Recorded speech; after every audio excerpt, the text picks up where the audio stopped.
कभी एक मुख्यमंत्री आ रहा है, कभी दूसरी पार्टी का मुख्यमंत्री आ रहा है। उन्होंने एनआईटी पर हमसे बात की। जनता भी बहकावे में आ जाती है। चमराड़ा है, चढ़ीगांव है, न्यालगढ़ है, बच्चों कसम मुन्ना चाह इवर तुम नंबर से देव तो चल। तो मैं कल यहाँ फैक्ट्री लगाऊं, चाहे खाने पीने से संबंधित हो, चाहे पैसे से संबंधित हो, जो भी समझ लीजिए आप, तो एक बलि की प्रथा भी थी जी। पार्टी दे या न दे, मात्र 5 दिन के अंदर 2 करोड़ से ऊपर हो गया था। आज की तारीख में 3 करोड़ रुपए के आसपास हमारे पे इकट्ठा हो गया। जी। काला रोड जिनके नाम पे पड़ा है संजय में। वो कौन सी सीट हो सकती है जो आपके लिए सबसे मुफीद हो सकती है? जिस तरह से कह रहे हैं कि जमीन कच्ची है, हमने 100 साल हो गए हम तो सुनते यहाँ कभी आपदा कभी नहीं आई है। जी। तो सुमाड़ी गांव में अभी हम हैं और हमारे साथ हैं मोहन काला जी, भाजपा नेता हैं और इसके साथ ही चार्टर्ड अकाउंटेंट, एक उद्योगपति के रूप में जाने जाते हैं, एक समाज सेवी के रूप में जाने जाते हैं।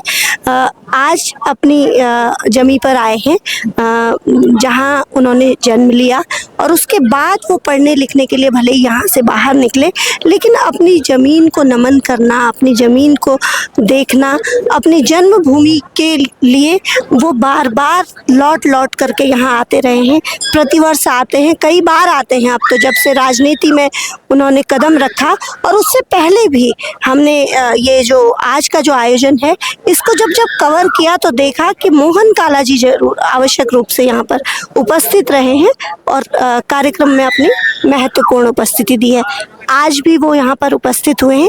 काला जी, आपका रीजनल रिपोर्टर के फोरम पर स्वागत है।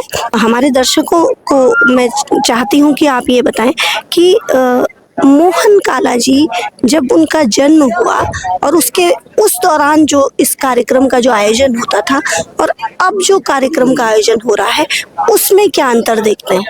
सबसे पहले तो गंगा जी आपको बहुत बहुत धन्यवाद देना चाहूँगा, रीजनल रिपोर्टर का आपको भी धन्यवाद देना चाहूँगा कि आपके माध्यम से हमारा सौभाग्य है कि आपके माध्यम से ये जो हमारा आयोजन यहाँ पे हो रहा है वार्षिक होता है और इसी दिसंबर के महीने में होता है, उससे धन्यवाद देना चाहूँगा आपका। और जैसे आपने कहा कि भी पहले का आयोजन, पहले जब बहुत पहले का यहाँ पे आयोजन होता था तो उस समय यहाँ पे एक बलि की प्रथा भी थी जी।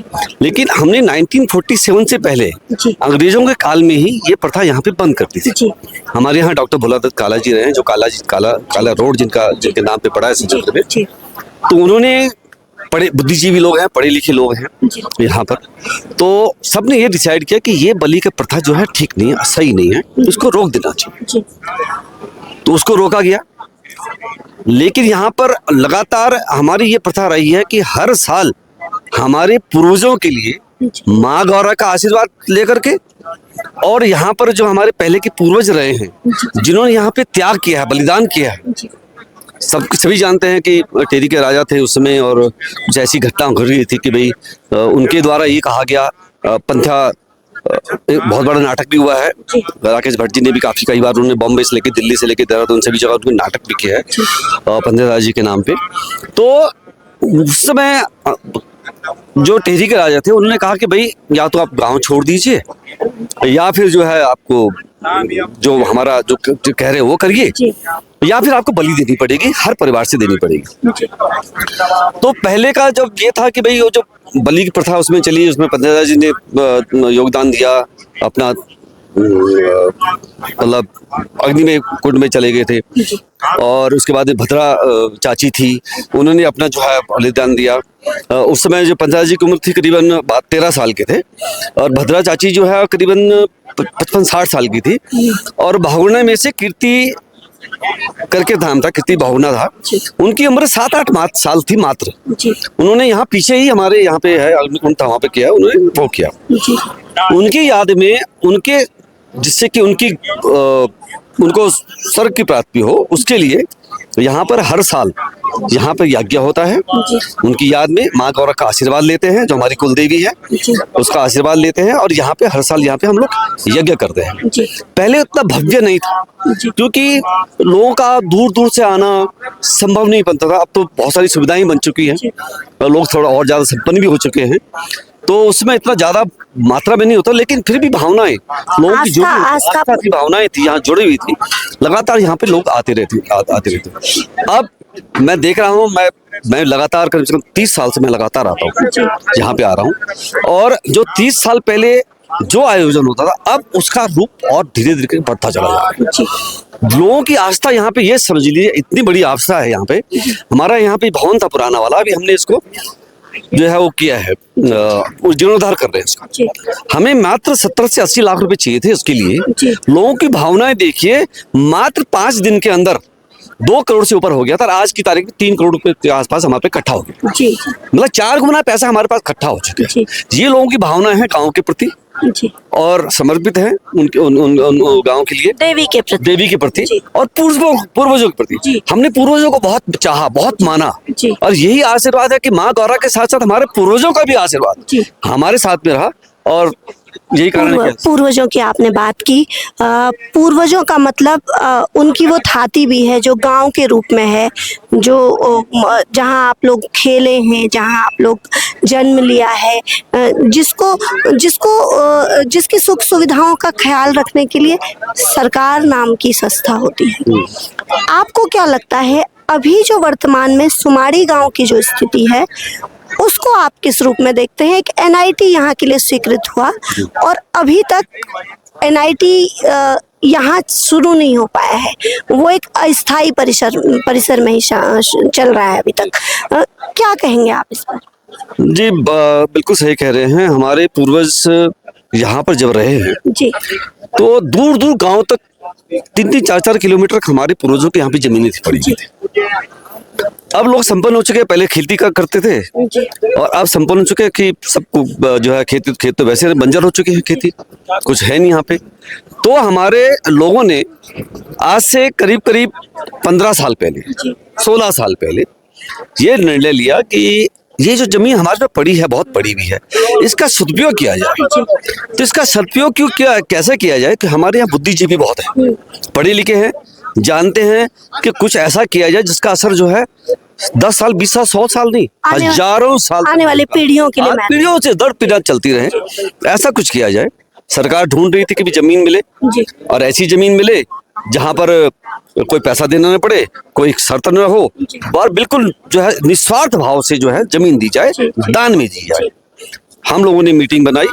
मीटिंग बुलाने के बाद ये तय गया कि यहाँ पर 6000 नाली, 312 एकड़ जमीन हम लोगों ने यहाँ पर दान दे दी। उसमें सुमाड़ी वालों का भी सहयोग है, खल्लू जो खालू गांव है उनका सहयोग है, चमराड़ा है, चढ़ी गांव है, न्यालगढ़ है। हम सब लोगों ने मिलकर ये किया कि भाई ऐसा चीज बनाए, ऐसी संस्था बनाई जाए जिससे कि हमारे आने वाले पीढ़ियों को बहुत कुछ सीखने को मिले। एनआईटी बहुत बड़ी चीज है, एक राज्य में मात्र एक होती है और एजुकेशन सेंटर है, एक बहुत बड़ा सेंटर बनने वाला है जो आसपास में कहीं नहीं है।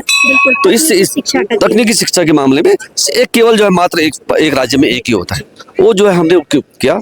दुर्भाग्यवश 2009-10 में हमने जमीन दे दी थी। फिर ये चलता रहा कि भाई इसको बनाएं कि नहीं बनाएं और कैसे बनाएंगे। जमीन तो हमने दे दी थी, साइन कर दिए थे सारे के सारे, सरकार को समर्पित कर दी थी, लेकिन उसके बावजूद जो है ढीलम ढाल चलती रही। फिर दौर आया 5-7 साल के बाद, उसके बाद 5-7 साल के बाद में फिर वहाँ पे ऐसा हो गया कि नहीं जी ये जमीन तो बहुत कच्ची है और ये कमी में कुछ हो नहीं सकता है, यहाँ पर कुछ भी आपदा आ सकती है और यहाँ पे तो सड़क भी नहीं है, और ऐसा करके जो है बहुत सारी जो है ये चली 7-8 साल पहले चली। अब उस बीच जब ये ऐसा हो गया था कि यहाँ से बिल्कुल जाने वाली, जयपुर जाने वाली या कहीं और जाने वाली थी, ऐसा हो गया था। जयपुर क्यों जाएगी सबसे, जब राज्य में तो राज्य में कहीं होनी चाहिए, कहीं जगह नहीं मिल रही सरकार को। इस दौरान मैंने भी अपने निजी तौर पर गांव वाले से मैंने राय ली। मैंने कहा मैं चाहता हूं कि इसके पीछे PIL डाली जाए, हाई कोर्ट में डाली जाए। हाई कोर्ट में गया, मैंने बहुत सारे चक्कर मारे, कई महीनों से चक्कर मारे। यहाँ पर मैंने ये भी बताया कि यहाँ पर जिस तरह से कह रहे हैं कि जमीन कच्ची है, हमने 100 साल हो गए हम तो सुनते सुनते, यहाँ कभी आपदा कभी नहीं आई है, बहुत अच्छी जगह है। और साथ साथ में रोड की जहाँ तक बात है, 12-13 किलोमीटर रोड चल रही है लगातार, उसी जमीन से लगती है। कहा गया कि भाई मैंने तथ्य पेश किए हाई कोर्ट में जाकर कि ये सब झूठा बोला जा रहा है, ये देखिए ये जा रही है, 90 की बाउंड्री लगी है, बाउंड्री के साथ साथ ये रोड जा रही है, और कई बार इसका जो है शिलान्यास हो चुका है। शिलान्यास होने के बावजूद कभी HRD मिनिस्टर आ रहा है, कभी एक मुख्यमंत्री आ रहा है, कभी दूसरी पार्टी का मुख्यमंत्री आ रहा है, लगातार ये जो है मामला चलता रहा। सौभाग्यवश अब कुछ 2-4 साल से ऐसा लगा कि हाँ अब कुछ होने वाला है। अब बहुत सारी बिल्डिंगें बन चुकी हैं, हमें उम्मीद है, गांव वालों को उम्मीद है, सारे जितने आसपास के गांव वालों को उम्मीद है कि अब जाकर ये यहाँ पर NIT बनेगा। 12-15 बिल्डिंगें बन चुकी हैं, करीब 1000 करोड़ का जो है बजट आ चुका है और मुझे ऐसा लग रहा है कि 2027 से यहाँ पर कुछ सेशन चालू हो जाएंगे, ऐसा मेरा अनुमान है। ऐसा अनुमान है या संभावित, मतलब आपको लगता है कि अब लगता है 2027 से तो हो जाएगा। रेलवे जैसा तो नहीं कि 24 है फिर 26 है, अब 30 पहुंच अब रहा नहीं है? लगता, क्योंकि अभी 2025 चल रहा है, 25 का मतलब आखिरी समय है। जी। 1 साल हमारे पास पड़ा हुआ है, जी। 15 महीने पड़े हैं। 15 महीने में शुरू हो जाना चाहिए। ये मुझे अनुमान तो ये, मतलब मुझे उम्मीद, काफी उम्मीद है। हमारी भी ऐसी कामना है कि 2027 तक यदि NIT का काम यहाँ पर शुरू हो जाता है तो निसंदेह इस सरकार की भी एक बड़ी उपलब्धि होगी। आप एक राजनीतिक व्यक्तित्व भी हैं, चुनाव भी आपने लड़ा, निर्दलीय लड़ा, उसके बाद आप भाजपा में शामिल हो गए हैं। आगे क्या लगता है आपके राजनीतिक करियर को लेकर के, आपको क्या लगता है? भाजपा में शामिल होने के बाद एक ब्रेक जैसा लगा हुआ तो दिखाई देता है, लेकिन इसके बावजूद जब निर्दलीय आपने चुनाव लड़ा था वो भी एक साहसिक निर्णय था, और अभी भी यदि आप भाजपा में आए हैं तो कुछ सोच समझ करके आए होंगे। अपने राजनीतिक करियर पर क्या टिप्पणी करेंगे? देखिए, मैं आया हूँ भाजपा से जुड़ने के लिए। भारतीय जनता पार्टी, हम पहले से मैं जनसंघ से जुड़ा था, ऐसी बात नहीं थी। विद्यार्थी के काल में बॉम्बे चला गया, अलग बात है, बॉम्बे में रहा 30-35 साल रहा और निर्दलीय भी लड़ा हूँ। और मैं ये नहीं कहूँगा कि मैं इसलिए आया हूँ कि मुझे कोई यहाँ पे टिकट मिलेगा और मैं यहाँ से पार्टी मुझे यहाँ से टिकट देगी। उम्मीद हर किसी की बनती है, हर किसी की उम्मीद रहती है इंसान की कि हाँ, पार्टी मेरे लिए कुछ करेगी, मैं भी पार्टी के लिए कुछ करूँ, पार्टी मेरे लिए भी कुछ करेगी, उम्मीद है। वैसे भारतीय जनता पार्टी में आया हूँ, जो शीर्ष नेता चाहेंगे कि भाई मुझे अगर कहेंगे कि श्रीनगर से लड़ना है या कहीं और से लड़ना है या कहीं से और से भी, मुझे जो है पार्टी जो जिस तरह से चाहेगी, पार्टी का जो भी मत रहेगा, जो भी हमारे पास आशीर्वाद रहेगा, मैं उस तरह से पार्टी के साथ। कहीं और से भी मिलेगा तो आप तैयार हैं? वो कौन सी सीट हो सकती है जो आपके लिए सबसे मुफीद हो सकती है? देखिए, मैंने श्रीनगर विधानसभा में काफी कुछ काम किया है। आसपास के जितने यहाँ, चाहे पौड़ी हो, चाहे श्रीनगर हो, चाहे देवप्रयाग हो या रुद्रप्रयाग हो, सभी लोग जानते हैं अच्छी तरह से कि मोहन काला कौन है, और ये भी जानते हैं कि मैं जिस व्यवसाय में पहले रहा हूँ, मैं एक शीर्ष तक लेके गया हूँ उस व्यवसाय को। और ये भी मुझे लगता है कि भाई जिस तरह से मैंने सेवा की है, जनता की सेवा की है, और जिस तरह से कोरोना काल में सबको पता है कि भी मैंने सेवा की है, तो अगर चाहे वो देहरादून से हो, चाहे हमारे आसपास के इलाके से हो, जहाँ से पार्टी आशीर्वाद देगी, जहाँ से पार्टी चाहेगी, मैं पार्टी के साथ में रहूंगा। जैसी पार्टी चाहेगी, पार्टी दे या ना दे, जिस तरह से दे, मैं पार्टी के साथ समर्पित हूँ। ग्रामीण क्षेत्रों का जो विकास है उसको आप किस रूप में देखते हैं? अभी जो हमारे गाँव की जो स्थिति है, भुतहा हो गए हैं बड़ी संख्या में गाँव, स्कूल लगातार बंद हो रहे हैं, क्या सोचते हैं आप?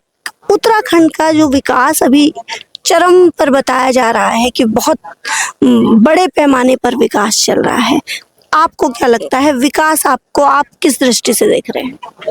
देखिए, मैं ये मानता हूँ कि मोदी जी के काल में जो विकास हो रहा है, बहुत चरम तो नहीं कहूँगा, लेकिन बहुत अच्छा विकास हो रहा है।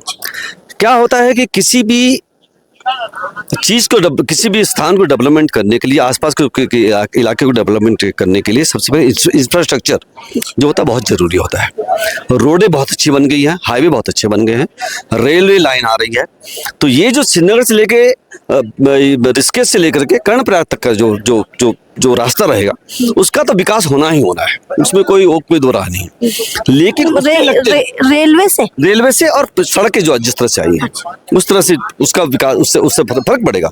यात्रियों का आना या लोगों का आना या लोगों का देखना, क्योंकि 125 किलोमीटर से 115 किलोमीटर टनल में आ रही है, तो लोग, हिंदुस्तान के बहुत लोग आएंगे, ये मेरे अनुमान है। आएंगे, पक्का आएंगे, क्योंकि मेरी लगातार बातचीत होती है लोगों से। मैं दिल्ली से भी संपर्क में हूँ, काफी लोगों से, बॉम्बे में संपर्क, देहरादून से हूँ। हर कोई चाहेगा, क्योंकि ये चीज एक अलग चीज हटके आ रही है बनकर, हर कोई आएगा, तो इस हिसाब से पर्यटक बहुत आएंगे पर्यटक, जी। पर्यटन को बड़ा बढ़ावा मिलेगा। जी। लेकिन मैं चाहता हूँ पर्यटन के साथ साथ यहाँ जैसे पहले से मैं चाहता था, क्योंकि मैं उद्योग जगह से रहा हूँ और दवाइयों से मैं रहा हूँ, मेडिसिन संबंधित रहा हूँ, यहाँ पर जड़ी बूटियों का भंडार बहुत है। जी। शुद्ध पानी है, हवा है, मतलब टूरिज्म तो बहुत अच्छा, पर्यटन तो बहुत अच्छा चल सकता है, उसमें कोई दो राह नहीं। साथ साथ में अगर जो छोटे छोटे उद्योग यहाँ की जड़ी बूटी के साथ साथ लगाए जाए तो उसका बहुत बड़ा एक असर पड़ेगा। जी। जब आसपास के गांव में वहां पे उद्योग लगेंगे, जी। बस्ती होगी और लोग रहने लगेंगे, तो जो स्कूल बंद हो रहे हैं, जी। क्योंकि जब स्कूल क्यों बंद हो रहे हैं, क्योंकि गांव खाली हो रहे हैं, बच्चे नहीं है पढ़ने के लिए। तो जब आसपास के गांव विकास होगा, वहाँ छोटे छोटे उद्योग लग रहे हो, चाहे वो हमारे दुनिया भर के फ्रूट्स होते हैं, चाहे वो फ्रूट से संबंधित हो, जूस की फैक्ट्रियाँ हो या मुरब्बी की फैक्ट्रियाँ हो जिस तरह से हो, या फिर जो है दवाइयाँ छोटी छोटी जो आयुर्वेदिक दवाइयों की फैक्ट्रियाँ हो, छोटे छोटे ऐसे उद्योग जब लगेंगे आसपास के गाँव में लगेंगे तो लोगों का पलायन बंद हो जाएगा, लोग रहना शुरू हो जाएंगे। उत्तराखंड के भीतर आपने इस तरीके का कोई कोशिश किया है अभी तक कि जो छोटे छोटे उद्योगों की आप बात कर रहे हैं, ऐसा आप कोई मॉडल स्थापित करके दें सरकार को, ताकि वो भी उन पद चिन्हों पर चल करके कुछ कोशिश करे? क्योंकि जो था आयुर्वेद के तरफ, मुझे लगता है उसको भी सरकार ने किसी तरीके से खत्म कर दिया, बर्बाद कर दिया है। नहीं, बहुत अच्छा आपने प्रश्न किया है। देखिए, जहाँ तक इंडस्ट्री का सवाल है, मैंने देहरादून के पास इलाके में फैक्ट्री वहाँ पे लगाई, करीब 500-600 करोड़ रुपए का वहाँ पे इन्वेस्टमेंट किया था। और उस 2007 की बात है, जबकि तत्कालीन मुख्यमंत्री खंडूरी जी थे, भुवन चंद्र खंडूरी जी थे, उन्होंने उसका उद्घाटन किया था जून के महीने में 2007 को। उसी समय उसके बाद में मैंने भ्रमण शुरू किया था रुद्रप्रयाग से आगे जोशीमठ की तरफ। मैं गया था वहाँ पर, गुप्तकाशी में गया था, वहाँ गुप्तकाशी में गया, डीएम से मिला, वहाँ के लोगों से मिला। वहाँ पे छोटे छोटे एकदम मतलब जड़ी बूटी वाले थे और बहुत सारी जड़ी बूटी इकट्ठा कर रहे थे। और मेरा ये था उस समय, तब की बात कर रहा हूँ, आज से कम लगभग 15-17 साल पहले।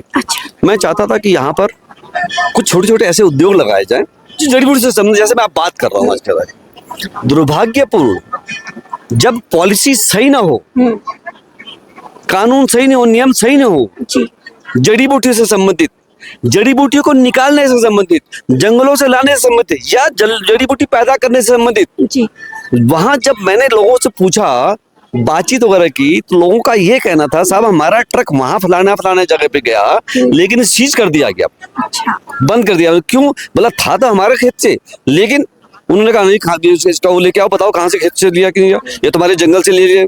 तो वहां जब पकड़ा गया तो उसके बाद में जो दुर्गति होती थी वो बहुत दिक्कत हो जाती थी। इससे क्या होता है, अगर जो मैं कल यहाँ फैक्ट्री लगाऊं आयुर्वेदिक से संबंधित, बेसिकली जिसमें मैं रहा हूँ, मेरी एलोपैथिक कितनी लगा, मैं चाहता था कि क्योंकि इसकी बहुत अच्छी डिमांड है, बहुत बड़ी डिमांड है आयुर्वेदिक, तो उनका कहना था कि पॉलिसी, फिर मैं डीएम से मिला और लोगों से मिला, उस समय के तत्कालीन एडीएम जो कुंवर साहब थे उस समय, कोई डीएम से, तो जब वो पॉलिसी सही ना हो, आप उद्योग लगा दें बैठे हो और आपको रॉ मटेरियल जो कि बेसिक चीज है उसके लिए वो ना हो, तो आपका उद्योग चलेगा नहीं। तो ये सबसे बड़ी कमी रही है।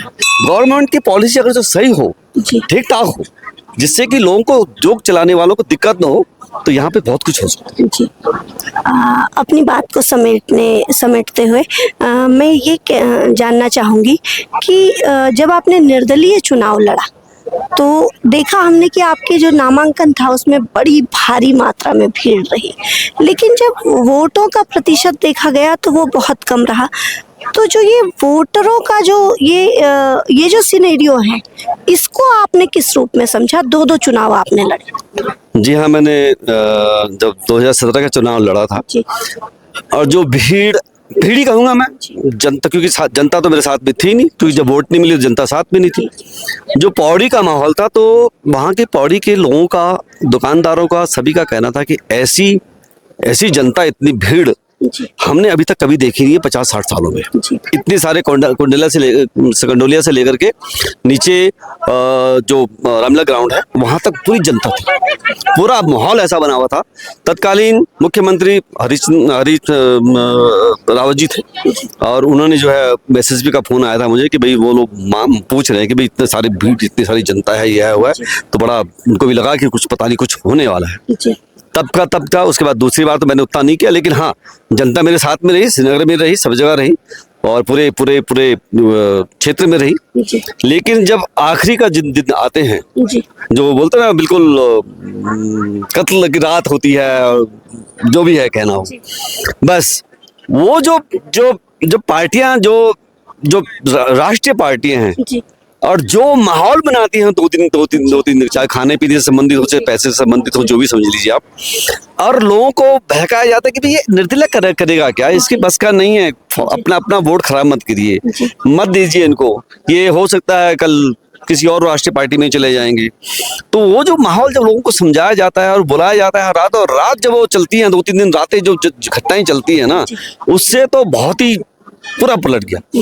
मुझे याद है मैं जब मैं राठ क्षेत्र में गया, हमारे राठ क्षेत्र में गया, पूरा उस वहाँ क्षेत्र में गया, तो वहाँ में माँ बहनों ने मुझे ये कहा कि भैजी ये बार तुम्हारा नंबर छ, अच्छा भैजी तुम्हारा नंबर, जहाँ भी गया सबका यही कहना है भैजी बार तुम्हारा नंबर छ, और बच्चों को कसम बोलना चाह ये बार तुम्हारा नंबर छ, देव तो चल। जी लेकिन फिर उसके बाद तो राष्ट्रीय पार्टियां कैसे फिर वो वोटर नहीं हुए उसके?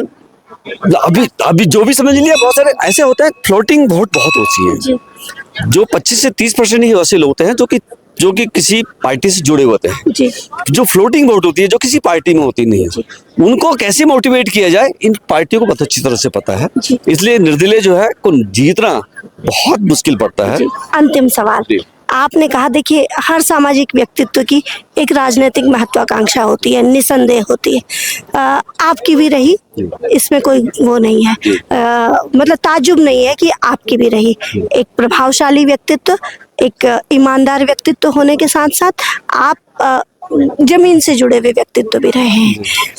आपने कहा कि राष्ट्रीय पार्टियों के उसकी का जो एक दखल होता है, उनका जो अपना एक पैमाना होता है, उनकी जो साजिश होती है, उस सब की ओर आपने इशारा किया।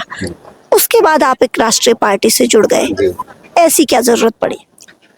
देखिए, जैसे मैंने कहा कि मैंने 2 इलेक्शन लड़े जी और दोनों इलेक्शन लड़ने के बाद मुझे ये लगा कि आप कितनी मेहनत कर लो, कितना भी जनता के साथ जुड़ लो, जी आखिरी में जनता भी बहकावे में आ जाती है और जनता को ये रातों रात ऐसा लगता है कि हाँ यार ये सही कह रहे हैं, क्योंकि उनको कन्विंसिंग जो पावर होती है ना राष्ट्रीय पार्टी की, बहुत फोर्सफुल होती है, ताकत होती है उसमें, बोलने में उनका थोड़ा लगता है कि हाँ ये सही कह रहे हैं। जी बस वो जो उनकी जो तरीके होते हैं, बोलने के तरीके होते हैं, समझाने के तरीके होते हैं, और ये राजनीति में होता है। जी ये मैं ये नहीं कहूंगा कि ये है, ये पूरे भारत में नहीं बल्कि पूरे विश्व में है। तो हर कोई चाहता है कि भाई हम मोटिवेट करके इनको बोल रहे कि अरे वहां मत जाइए आप, वहां अकेलेपन में ये व्यक्ति अगर जो विधायक जीता ही गया भी किसी पार्टी के साथ में नहीं है, अगर उठकर किसी और पार्टी के साथ चला जाएगा तो फिर इसका कोई अस्तित्व तो रहेगा नहीं। तो ये जो लोगों को किस तरह से मोटिवेट करके कैसे फुसला जो भी करना हो, और उसको जो है, और फिर जो है धन बल का प्रयोग होता है और पैसे का प्रयोग होता है, और फिर ऊपर से फिर हर तरह के हथकंडे अपनाए जाते हैं। और तो जैसा कि काला जी ने हमसे अभी शेयर किया कि किस तरीके से चुनाव को जो जीतने का पूरा एक, जिस तरीके से हम देखते हैं कि शिव का तांडव था, इसी तरीके का एक तांडव नृत्य होता है चुनाव को जीतने के लिए, और उस तांडव में धनबल का प्रयोग होता है, जनबल गौण हो जाता है और धनबल महत्वपूर्ण हो जाता है। तो इस तरीके की स्थितियों से 2-4 हुए, 2 बार का चुनाव भी हारे, लेकिन इसके बावजूद राजनीति में अपना जो कदम है वो पीछे नहीं लिया है मोहन काला जी ने। निसंदेह जो 2 बार चुनाव लड़ चुका हो और 2 बार हारने के बावजूद भी निराशा का शिकार न हुआ हो, तो उसको लाजमी है कि उसके भीतर अभी भी एक राजनीतिक महत्वाकांक्षा जीवित होगी। उनको उम्मीद है कि शायद पार्टी चेतन अवस्था में आए और उसके बाद इस चेतन अवस्था में यदि उनको कहीं से टिकट मिलता है तो वो अपने आप को जीतने की स्थिति में कर सकते हैं, ऐसा उनका कहना है। इसके साथ साथ उन्होंने NIT पर हमसे बात की, उन्होंने ग्रामीण जो गाँव का जो विकास है उस पर हमसे बातचीत की और सुमाड़ी को लेकर के उनसे चर्चा हुई। निस्संदेह यह एक बेहतरीन चर्चा रही। ऐसी ही चर्चाओं के साथ बने रहिएगा रीजनल रिपोर्टर के साथ। धन्यवाद।